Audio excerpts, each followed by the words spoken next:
Hello guys, तो आज हम लोग अपना सेकंड चैप्टर बिजनेस स्टडी का करने वाले हैं। First chapter nature and significance of management हमने पहले ही कर लिया है, ठीक है। तो उसमें हमने पढ़ा था कि भाई नेचर क्या है मैनेजमेंट का, उसके इंपॉर्टेंट सिग्निफिकेंट पॉइंट्स क्या थे, वो सारी चीजें हमने क्लियर कर ली थी, ठीक है। आज हम लोग अपनी सेकंड चैप्टर की क्लास शुरू करने वाले हैं।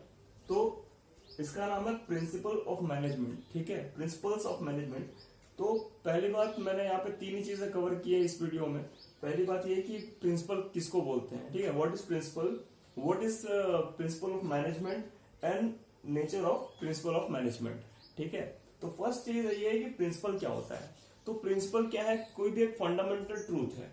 पहले इसको हमने फर्स्ट वीडियो में अपना क्लियर कर लिया था कि एक कोई भी प्रिंसिपल जो होता है फंडामेंटल ट्रूथ है या प्रिपोजिशन है that serves as the foundation for a system. किसी भी सिस्टम के फाउंडेशन का काम करता है उसका प्रिंसिपल। किसी भी अगर स्कूल है, स्कूल में भी आपने देखा होगा अलग अलग टाइप के स्कूल होते हैं, तो वहां पे उसका एक प्रिंसिपल होता है। वहां पे किस तरह से आप स्कूल में इंटर होंगे और दिन भर क्या करेंगे, उसका एक प्रिंसिपल होता है, सिद्धांत होता है उसका, ठीक है।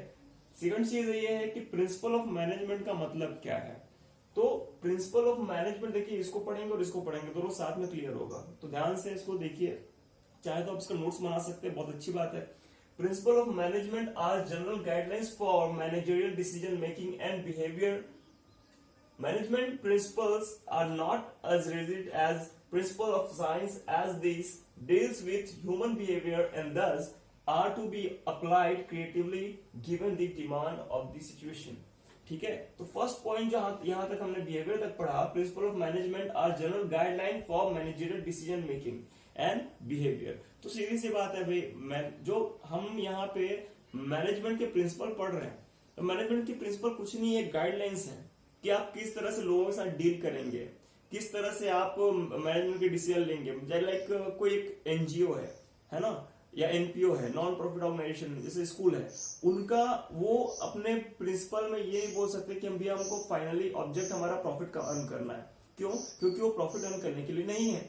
अब यहाँ पे बात ये आती है कि भाई अलग अलग मैनेजमेंट के अलग अलग डिसीजन होते हैं और डिसीजन किस पे बेस होते हैं, ऑब्जेक्टिव पे, ठीक है।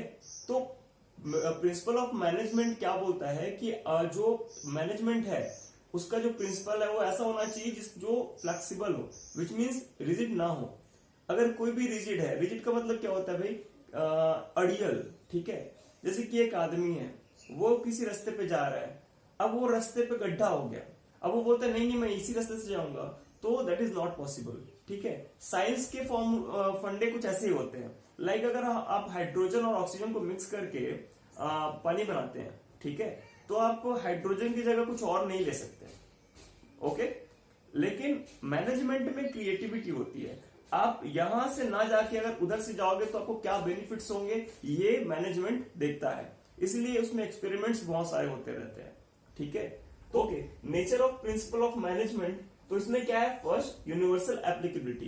तो इसको हमने पहले ही पढ़ लिया है कि नेचर क्या होता है मैनेजमेंट का, वो हर जगह पे एप्लीकेबल होता है। कोई छोटी सी किचन भी हो सकती है और बहुत बड़ी कंपनी भी हो सकती है, कोई उसमें चेंजेस नहीं आते हैं, हर जगह पे एप्लीकेबल होता है। General guidelines, principal of management क्या है, किसी भी ऑर्गेनाइजेशन के लिए गाइडलाइंस है, ठीक है।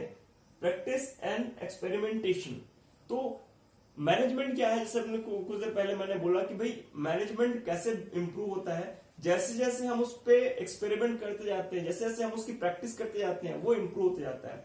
कोई नया अगर ऑर्गेनाइजेशन है और उसको कोई नॉलेज नहीं है, तो क्या होगा वहां पे, उस सिचुएशन में होगा ये कि उनकी जो डिसीजन हो सकते हैं 90% टाइम पे वो फेल हो जाए, ठीक है। लेकिन जो बहुत एक्सपेरिमेंट करके बैठा हुआ है कोई बंदा, बहुत बड़े ऑर्गेनाइजेशन में है, तो वो क्या करता है, वो सटीक वो चीजें अप्लाई करता है, वो प्रिंसिपल्स अप्लाई करता है जो उसने पहले भी किए हुए हैं, ठीक है।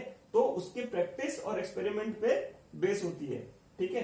फ्लेक्सिबल होना चाहिए, यहाँ पे हमने पहले ही पढ़ा कि भाई रिजिड नहीं होना चाहिए, ठीक है।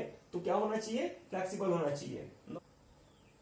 तो बिहेवियरल होना चाहिए। बिहेवियरल का मतलब क्या है, व्यवहारिक होना चाहिए। कोई भी ऐसी चीज नहीं होनी चाहिए जो हम लिख तो लें, प्रिंसिपल एज अ प्रिंसिपल हम लिख तो लें लेकिन उसको कर ना पाए, ठीक है।